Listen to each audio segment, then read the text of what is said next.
the track B of INFOCOM 2017, CIO Connect and Security track over here. And help me mention the key sponsors of this forum, who are CIO and Security Forum Knowledge Partner. We have Ernst & Young. Our theme partner is Ericsson Global Services India. Our technology partner is Microsoft Corporation India. Our cybersecurity partner is Palo Alto Networks. Our innovation partners are Hewlett Packard Enterprise and Savix Technologies.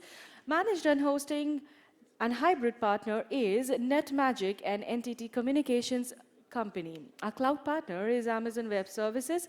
Our open source partner is Red Hat India. Our digital transformation partner is Cisco Systems. Our digital partner is TCG Digital. Our community partner is CISO Platform and InfoSec Foundation.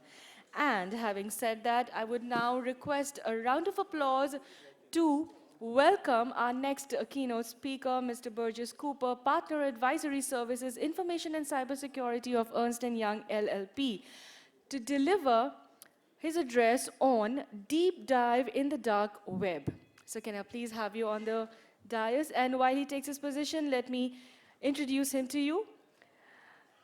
Mr. Cooper, as I just mentioned, is a partner in advisory services team with a focus on the information and cybersecurity in India. He has more than 18 years of industry experiences. His core skills include information security strategy, policy and governance, security architecture. We'll go on the back. Really? Yeah, that's okay. We'll go on the presentation. Okay, fine. So as Mr. Cooper doesn't really want me to continue with this now, we're going to continue with the presentation. Thank you so much. I also have my colleague, Bajaj. Good morning, everyone. Okay, great to see a lovely packed audience. I have a fellow presentation panelist with me, Mr. Dheeraj, and something special about him. He is a researcher, security researcher in the Darknet. He's got over about 35, 40 bug bounties under him.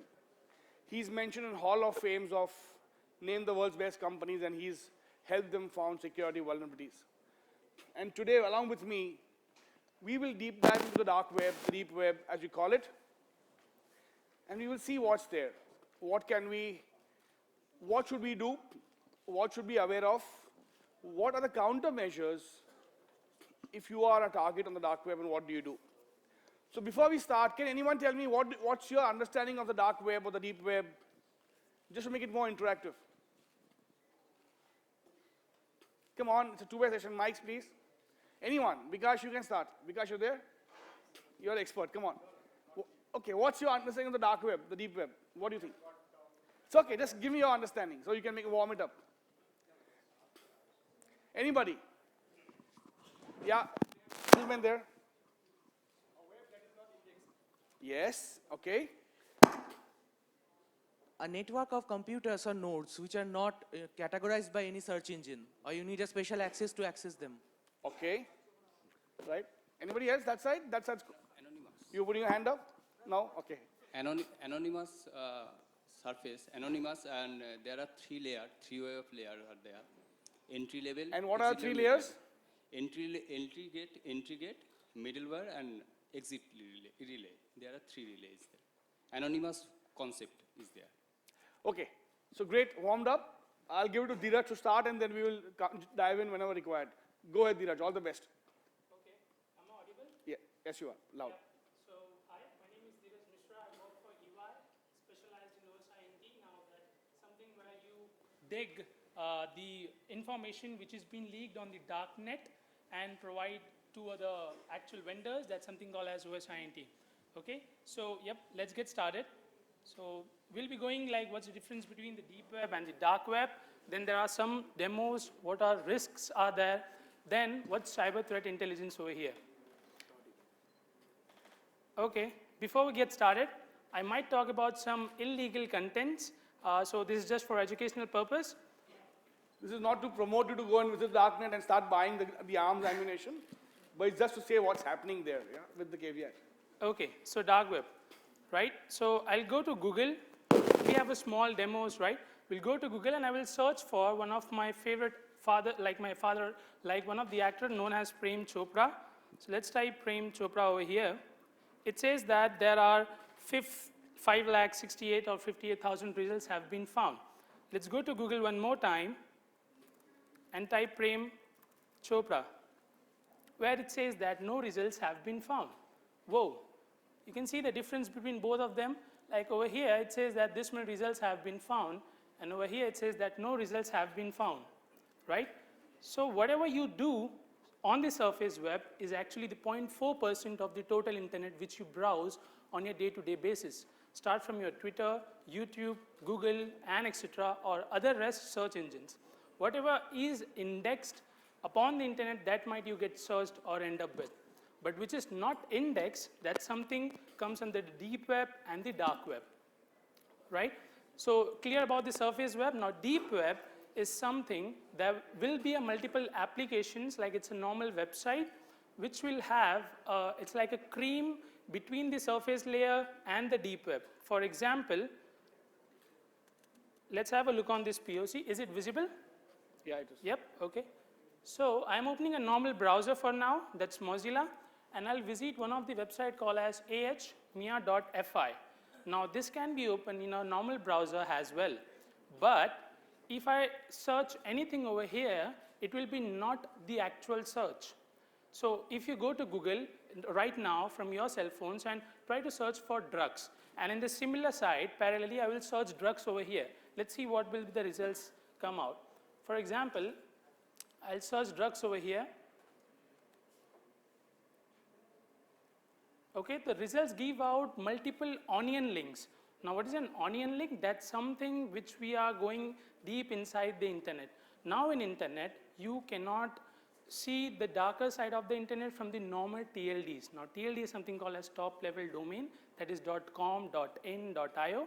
But in dark web or darknet, what you can do is there are only .onion based TLDs. So when you Google right now about drugs, you may end up with such results which is not really will take you to the dark web.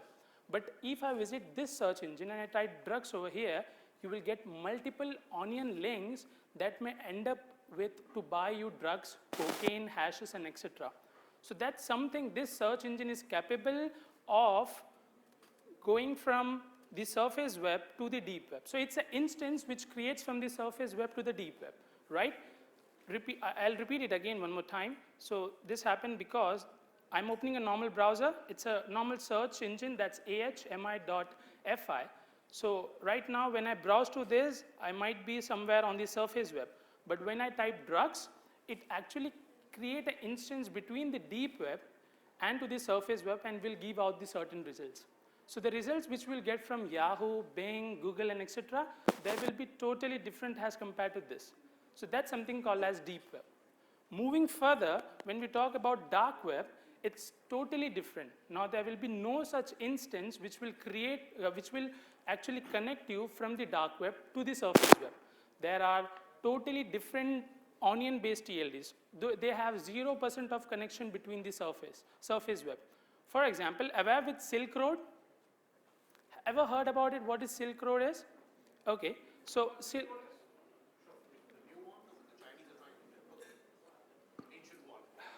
The web one. All right. okay, so the Silk Road, yes sir. Yeah, brought down by the FBI. Yeah. Yes, Not exactly. drugs, everything illegal was being sold. It was a paradise for illegal activities, yeah.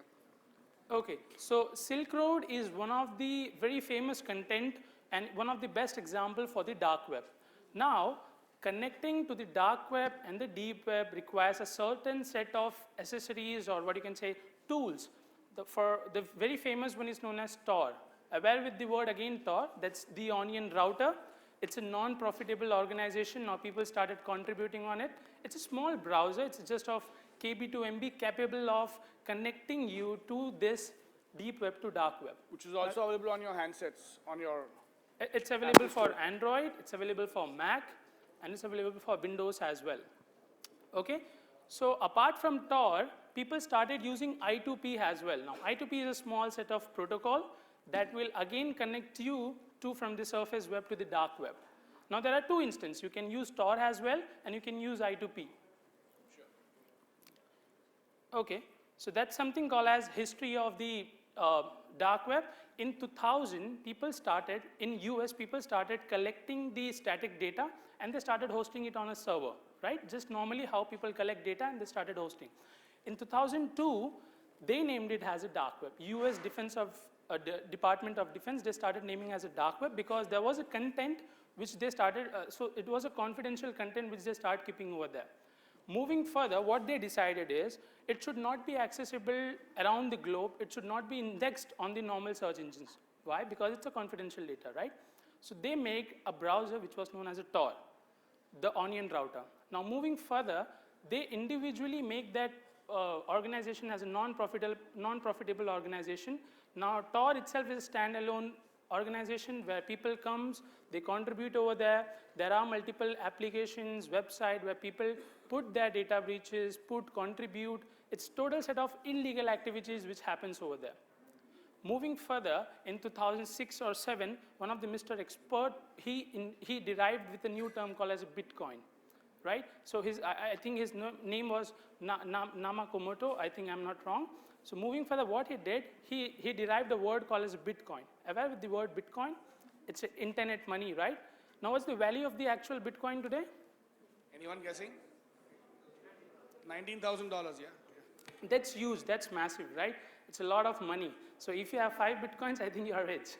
Okay, so he started with the Bitcoin because you cannot do any sort of transaction, you cannot buy any things from the dark web using USDs and INR or euros or any other currencies. So they started using a Bitcoin. Now, Bitcoin is a small electric money. You have to pass to them. They will provide you with a certain set of data. So anyone guessing how much India, how many guys take part from India? That's numbers on the screen, but 11,000? 11,000, 1,000, 130. 130 users at any given point of time, even from India. It's a small population, but there are guys active in India also. It just compares to say where the worldwide, Russia stops probably, but India is also active on the scene. Okay, so this analysis has been actually done by the Tor organization where they have different set of projects. This project is known as Matrix. So you can visit matrix.torproject.org where you will get how many users from the different countries are connecting to the Tor network and what they are surfing across over there, right? Now when I talk about dark web or deep web, or at the end of the day it's a darknet, people over there, they contribute to the specific, it's a small sort of organization for black hat hackers. They actually try to do and put tons of data over there and they gather. The data can be any illegal activity starting from your guns, ammos, drugs, hashes, heroin, any other stuff. So it's a total set of different part of the internet which is very important for actual black hat hackers, right? So we have got a small set of demo over here. So this is something called as, is it visible again? Yes. Now I've got a Tor browser for Linux. Now when we start this, it actually connects my system to the Tor network. Okay, that's a very normal browser, which the interface almost of the Tor browser looks like Mozilla, because Mozilla is an open source browser. So rather than creating a browser from scratch, Tor or the people working in Tor, they thought of giving up like, let's take the source code of Mozilla and we'll modify that source code, right? So it's almost look like the Tor browser, almost like a Mozilla. So when I try to visit google.com, it may take time because the difference between this browser and the normal browser is a lot. Now this browser, if you see the small icon over here, if I click this, it says that when you type google.com, everything works on a packet, right? It will hop to the France, then Norway, then end up somewhere over here, and your public IP will be 178.17.170.164. So whatever you do on the internet right now from this browser, your identity will be that IP address. That's not my actual IP address. My actual IP address will be totally different. I am from India, now that IP address is somewhere from the other country, right? So when you try to browse anything, and if you don't have a good internet speed, you may end up with not responding, because your packet will transfer from France, then Norway, then hopping to the multiple things, then he will visit google.com. So the whole idea is it becomes anonymous. Now if you can log off and again log on, you'll have a different set of IPs, completely anonymous. And the whole idea behind showing this is you're not traceable on the darknet. So each time you're given a very, very random pseudo IP address, jump servers, and that's why it becomes very, very hard for someone to trace who's coming in. Okay, so right now let's remember last 3 digits of this IP, that's 164. Over here we have an option called new identity. I'll click on that. The Tor browser will close down and come back again with a new profile. Now again, when I visit google.com, now let's see. Hopefully. When I click over here, now it's going from France, Sweden, Germany, and if you remember previously our IP was 164, now it's end up with .13. So every time you get a new phase across the internet when you use this browser, totally anonymous. There are very less chances that people may trace back to you because it is already going from 3 different countries using 3 different set of, it's a sort of proxy chain you can say, like proxy chain has a multiple proxies of hopping one system to another system, and that's how the Tor works. Now, people started like Tor itself is an independent browser, but I am using Ubuntu which doesn't have any connectivity to make ourselves anonymous, right? It's just a normal instance, right? I cannot rely on them. So Tor, the organization started itself building a OS called as Tails, T-A-I-L-S. You can just Google it down. Now Tails is an operating system, it's itself an operating system where you can hide your anonymity totally. So the OS is only capable of hiding you through the internet, and you can browse multiple stuff. So Tor is inbuilt function over there. Then there are many certain applications which is installed which will connect you to the dark web or the deep web. Okay. So that's how Tor works, like the Tor client. Right now I am. So when I visit google.com, there will be multiple entry guards. You can say from France, Germany, Italy. Then I'll end up with google.com or something else. So in this case, if I visit anything, whether it's an onion-based website or whether it's a google.com, I will end up with a new IP every time. Now that's not different from the normal net. Only thing is these IPs are meant to masquerade and are anonymous and they will not be able to be traced. That's the whole idea. Okay. So there are something which is very interesting about this dark web. So like have you ever wondered, like when you go to flipkart.com and you type AK-47 or gun, do you really think that Flipkart will order you the actual AK-7 of the actual gun? No, it's not possible, right? But these websites, which I'm going to show you, the links, they are capable of giving you or delivering you the actual ammos, the guns with the magazines, loaded one, whether it's a heroin or anything, right? So let's have a look. The idea is not to propagate these. The idea is to show that these are aware. It's on the darknet. It's just to informative parts on a cybersecurity session, right? So very, very caveated. Okay. So we'll try to visit And one some of of these change every few minutes. So some may work, some may not. That's the whole anonymity of the darknet. They'll keep on changing the URLs and the IPs continuously just to ensure they cannot be masqueraded. Adding one more point to what Burgess said, like there will be multiple IRC channels as well.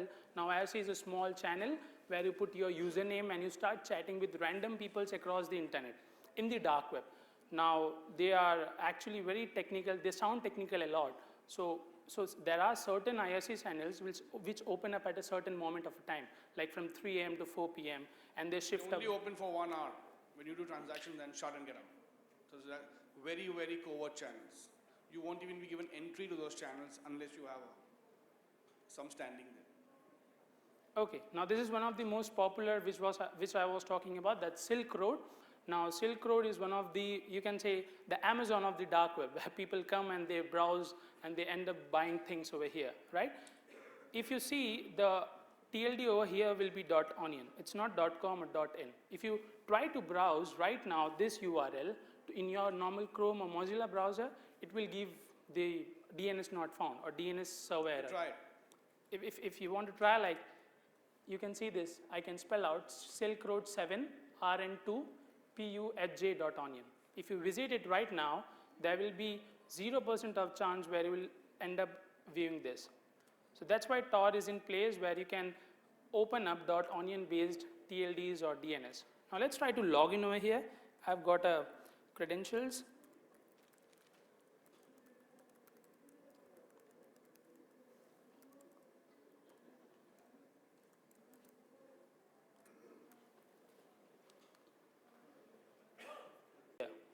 can you see that like it has been written?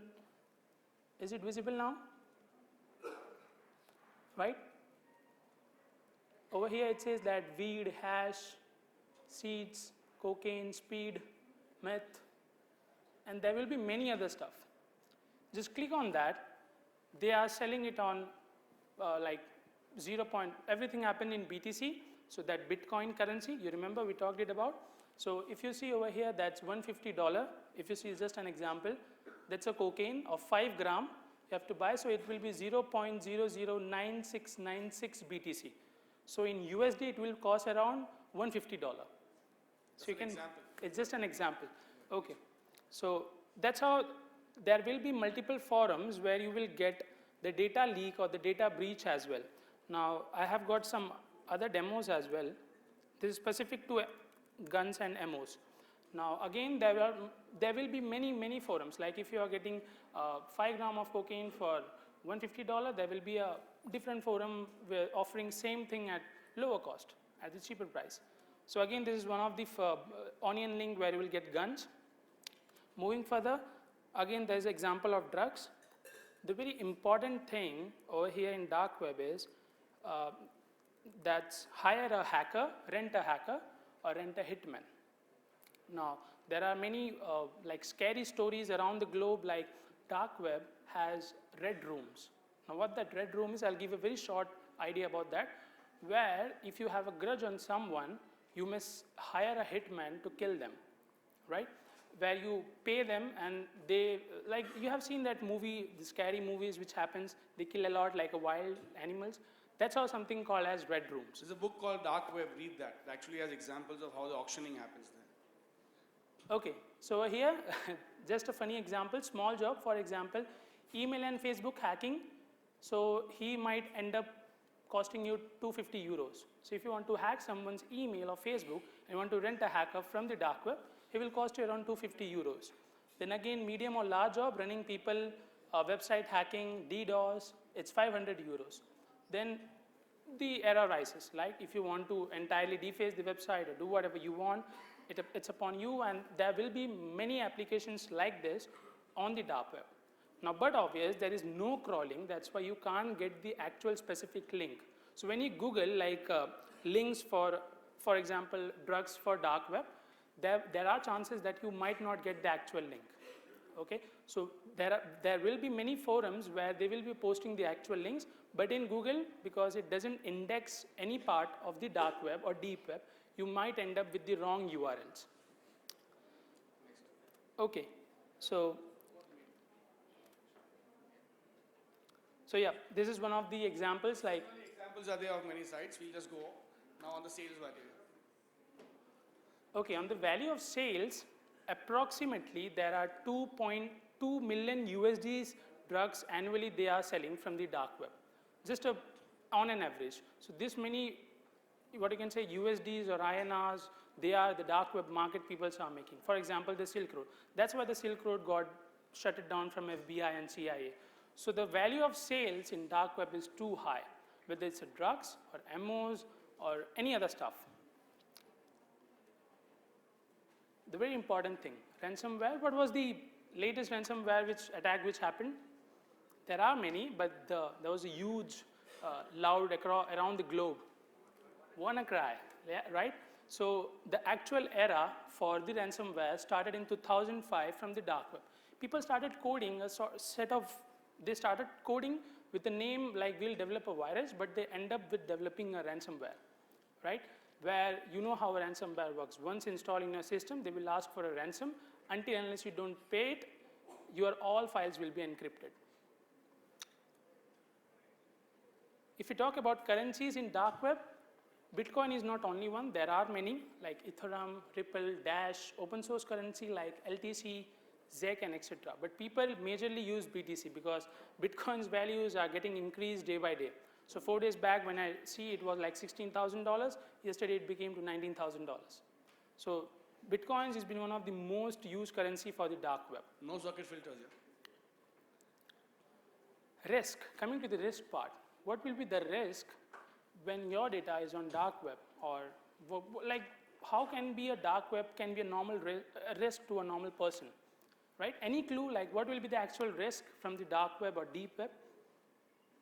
Not talking about an organization, let's suppose an individual, like how I am potentially, like I am on risk whether my data is on dark web or darknet.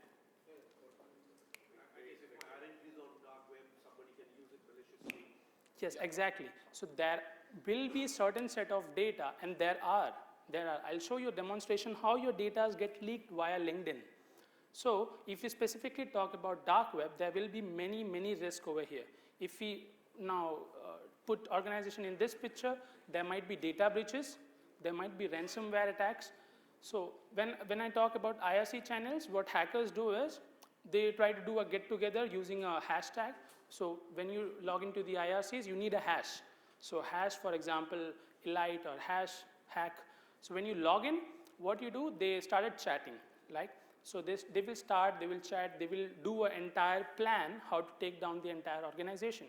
So this all can be the risk factor when it comes to an organization on the side of the dark web or the deep web. Dhiresh, now let's go on CTI. So you saw the bad stuff, right?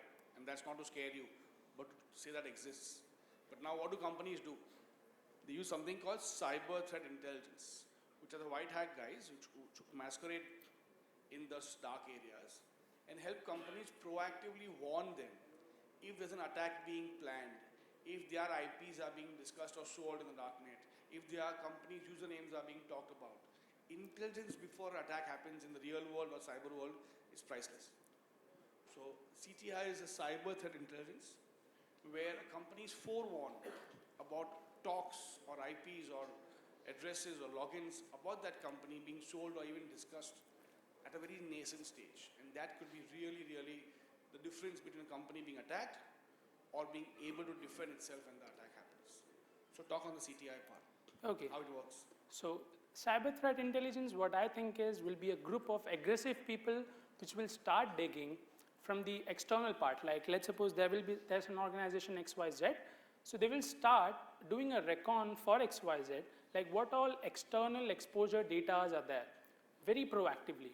And let's suppose there is one of the exploits or one of the 0 days or like suppose any vulnerabilities come across to the special product, like it's Red Hat or any other product, they will try to create IOCs, that's indicator of compromise, hashes, signatures, and they will try to communicate with that respective organization's SOC people. And they will try to patch it as soon as that specific vulnerability impact to that organization. Doing a job in a very proactively basis, that's something called as a CTI. And that's make a CTI. Doing a log analysis, threat hunting within the network, taking the log from the SOC team, using open source tools like Splunk and etc. They end up with doing a threat intelligence like what all loopholes are there on the network, what all the possible ways where attacker may compromise your network when he's inside in your network or external facing networks. So every year we do this survey of cyber professionals, about 2,000. And you have 3 stages of a companies. One is the predict, one is the resist, and one is react. So we're finding most companies are investing only in the resist stage, where build a firewall, build an IPS, at max at an SIEM. But the prevent stage, the CTI, when you actually go and hunt your attacker before he attacks you, proactively, aggressively, or you assume you are in a state of compromise. And then when you get compromised, what will you do? So your whole cyber crisis response plan, how will you respond to attack? Are the areas, and Bikash very nicely mentioned, that while we may be on par with American companies and abroad companies on the firewall stage, we may buy the same brands. We are not there in the state of CTI or in the crisis response. Assume today you will be attacked, you are attacked, and you are under threat. Now that attack happens to you tomorrow morning at 9 o'clock on Sunday, how will you respond? How prepared are you? You do your BCP plans, your DR plans, you have your earthquake drills, you have your fire drills. When's the last time you had a cyber crisis drill? Because percentage of a crisis happening on cyber is 10x than an earthquake and a fire drill. But are you ready to have a cyber? Tomorrow morning, if your website got hacked and you were in the Economic Times, do you know how to respond to that? So putting a firewall is good, but not sufficient or not adequate completely. So invest in the predict, which is a CTI. Companies are doing that in the leading stage, and in the next one is crisis. In case still things go wrong, how ready am I? And that is the difference between survival and being a victim in the the cyber world. Okay, so I've got one of the pretty example for our IRC. So that's how the IRC look like. I think it's rest time, Dheeraj. Okay, Go next on the slide. CTI last ones, because time being already exhausted. Okay, so the one part of the CTI will be the data extraction from the Darknet. Now, where they search on the keyword basis proactively, whether it's a brand abuse or like if any keywords get matched on the dark web, they try to fetch that data and they will try to take it down. That's one of the part of the CTI as well. So, yep. So you had a small glimpse of the dark, deep world. You saw what's being available there, and the whole idea is not to scare you or encourage you. The whole idea is to tell you it exists. Just be smart, proactively have ways of you finding out for your systems are being there, or employ people who are professional who do this for a living. I'm talking of cyber threat intelligence, which is a way to see if you are being a victim or are you being planned of a victim. And when that happens, how will you respond in a crisis? So happy to answer any questions now. I know it's short of time, but a minute or so is okay. Else I can take it offline. Thank you, Dheeraj. Appreciate you taking this. Hello. I just have one question. Sorry, where are you? Over here. Yeah. So, can you take us back to the first slide where you searched for Prem Chopra and you got some 5 lakh results, and the next instance you searched for Prem Chopra and we did not get any results. So, Yeah. what was the logic behind that? So that's a simple logic we used to play in school. Like if you see, the Prem Chopra entire over here is not an English character. The P which you see in this tab is a Russian character, and P which you see in this tab, the entire character is English.